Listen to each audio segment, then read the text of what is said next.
मुंबई गोवा महामार्गावरील रत्नागिरीतील तळेकाटे येथे ग्रामस्थांनी एकत्र येत महामार्गाच्या दोन्ही बाजूला वृक्षारोपण केलं।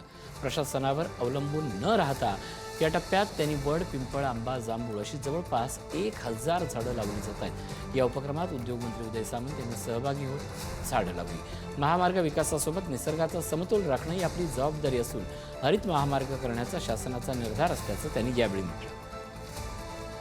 कोकणामध्ये वाढणारा उष्मा, अल निनोचा असणारा प्रभाव आणि पावसामध्ये केलेली लपंडाव यातच मुंबई गोवा महामार्गावर आपण जर पाहिलं तर हा मुंबई गोवा महामार्गाचे शुक्लभ्रष्ट कोकणवासियांच्या पाठीशी कायम जरी असलं, परंतु हे असलं तरी पण आता ग्रामस्थांनी, विशेषतः तळेकांटे आपण या गावामध्ये आहोत आणि इथल्या ग्रामस्थांनी आता वृक्षारोपणाचा महामार्गाच्या दुतर्फा या ठिकाणी संकल्प घेतलेला आहे। आबालवृद्धांपासून वयोवृद्धांपासून पाहिलं तर तरुण देखील या वृक्षारोपणाच्या या कार्यक्रमामध्ये उत्स्फूर्तपणे भाग घेत आहेत। इथले काही आयोजक आपल्या सोबत आहेत। कदम साहेब, काय सांगाल? या प्रस्तुतीचा अतिशय हेतू आहे मुंबई गोवा महामार्गाच्या दोन्ही बाजूला या गावाने वृक्षारोपण करण्याचा संकल्प घेतलाय, काय आणि कसे जगवणार वृक्ष? मुंबई गोवा महामार्गावर रत्नागिरी जिल्ह्यातलं संगमेश्वर तालुक्यातलं तळेकंटे हे गाव, या गावाचं वैशिष्ट्य असं आहे की गावातून राष्ट्रीय महामार्ग जातो आणि बाव नदी आणि सप्तलिंगी नदी ह्या गावातून जाते।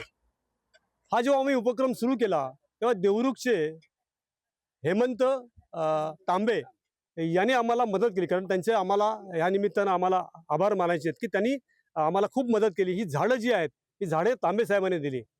झाडांचा प्रश्न निकाली लागल्यानंतर गावातल्या लोकांनी आम्हाला सगळ्या गावात ज्या आमच्या वाड्या आहेत त्या वाड्यातल्या सगळ्या लोकांनी या कामी एकदम आम्हाला उत्स्फूर्तपणे मदत केलेली आहे। आणि आज तुम्ही सगळं चित्र बघताय, अख्खं गाव आज काम अर्धा दिवस काम बंद ठेवून ही गाव खाली रस्त्यावरती आलेलं आहे। रस्त्यावरती आले हे नवनिर्माणासाठी आलेलं आहे, कुठच्या आंदोलनासाठी नाही आहे।